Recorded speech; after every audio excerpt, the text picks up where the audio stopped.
All right, so we're heading off into this weekend just before Thanksgiving, and we are looking at some changes by this Sunday, especially. Tomorrow, we start to pick up on some clouds, but we have a couple of systems lined up waiting to come in. An area of low pressure off the California coastline, meeting up with a front that's blown in from the Gulf of Alaska.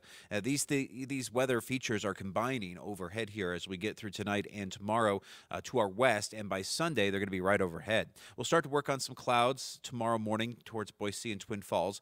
Shouldn't be too eventful here for your Saturday. So if you're out and about driving around, Saturday not a bad day to be outside because we're still picking up on highs into the 40s and 50s tomorrow. But by about 4 or 5 o'clock in the afternoon, we start to see hints of rain and snow in places like Jackson and Teton County, Idaho. Also bits of wet weather starting to work into central Idaho and then through the southern Snake River Plain out towards Burley into the eastern Magic Valley.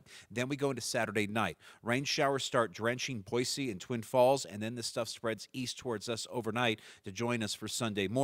We're going to start things off with rain, and then we turn it over to snow later in the day. However, with all the rain that we're expected to pick up in the Snake River Plain, we're going to have that slushy accumulation. We're going to get some good snow where we like to see it in the local mountains, but we're going to be walking that rain-snow line for a good chunk of your Sunday as that colder air gets pulled down in here from the north. And so we have colder air getting pulled down in here from the north, but then we're going to build in some high pressure behind that system, and then we're going to see dry and breezy conditions for Monday, and we have some dry, cold temperatures in there for Tuesday. I want to show you the rainfall amounts. They look pretty impressive here as we're getting rainfall amounts across the region starting Sunday morning through Sunday afternoon. But then also on top of that, we have snow. And that's why it's going to be more of this slushy accumulation if we do see snow in the Snake River Plain.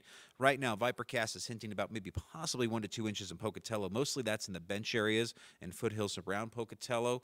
But again, that's on top of the rain that we've already picked up. So I don't see a lot of snow actually sticking to the interstate surface, but it could make for a very slick drive Sunday evening as we're going to be driving on that slush and we're going to be driving on that snow and ice. We expect to see, of course, snow in places like Driggs and Jackson, but even in the valleys around Teton Valley and around Jackson Hole, you're not expected to see a lot of snow in those valleys themselves. You'll get them on the slopes, you'll get them on the mountains, especially on those mountain passes. So here's a look at the forecast. We have gusty winds in here for Sunday and Monday. Temperatures will be stuck into the 30s and 40s all throughout next week. There's another storm that's going to head in here for Thursday and Friday for Thanksgiving Day and continuing a bit into Friday. So it looks like we have a decent chance of rain and snow on Thursday and continuing into the day after Thanksgiving. More for you tonight at 5, 5:30, and 6 on Channel 8 and Channel 3. We will see you then.